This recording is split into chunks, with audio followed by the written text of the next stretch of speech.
మేడారం మరియు తాడవాయి మధ్యలో జరిగినటువంటి ఈ ఈ బీభత్సవాన్ని మీరు ఒకసారి చూడండి. కూకటి వేళ్లతో పెకిలించబడ్డాయి అని అంటాం, చూసారా? అది ఇదేనేమో. ఇగో కరెంట్ స్తంభాలు, ఈ చెట్లు చూడండి. ఇగో మీకు ఎంత పెద్ద చెట్టు ఇది.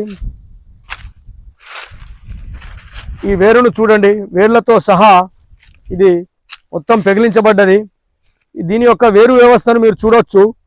కింద ఒకసారి ఇగో చూడండి, ఈ వేరు వ్యవస్థ ఇలా మొత్తము చాలా దృఢమైనటువంటి వేరు వ్యవస్థ కలిగినటువంటి చెట్టు ఇది. ఇది నల్ల మద్ది చెట్టు ఇది. దీని వేళ్ళు చూడండి మీరు, ఈ వేళ్ళు ఎంత దృఢంగా ఉన్నాయో. ఇగో ఈ వేళ్లతో సహా, కూకటి వేళ్లతో సహా పెకిలించబడ్డది అనేటువంటిది నేను ఇదే అనుకుంటాను. ఇంత దరిదాపు 90 km/s అంత వేగంతో గాలి వీయడం వల్ల ఈ చెట్లన్నీ నేలమట్టమైపోయినాయి. ఇది ప్రకృతిలో జరిగినటువంటి ఒక విలయంగా పరిగణిస్తున్నారు. పర్యావరణవేత్తలు ఏమంటున్నారంటే, వేడి గాలి మరియు చల్లని గాలి మధ్య మార్పు జరగడం వలన ఇది జరిగిందని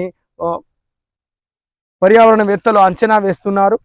ఇది ప్రకృతి విలయంగా మనం చెప్పుకోవచ్చు. మన కాడ ఎన్నడూ ఇలాంటి, మన ప్రాంతంలో అయితే ఎన్నడూ జరగనటువంటి విషయం ఇది. ఇగో మీరు ఇక్కడ చూడొచ్చు. ఇగో ఆ చెట్టును, నల్ల మద్ది చెట్టు ఇది, మొత్తము వేళ్లతో సహా పెకిలించబడ్డది. అగో అక్కడ స్తంభాలు, కరెంటు స్తంభాలు మొత్తము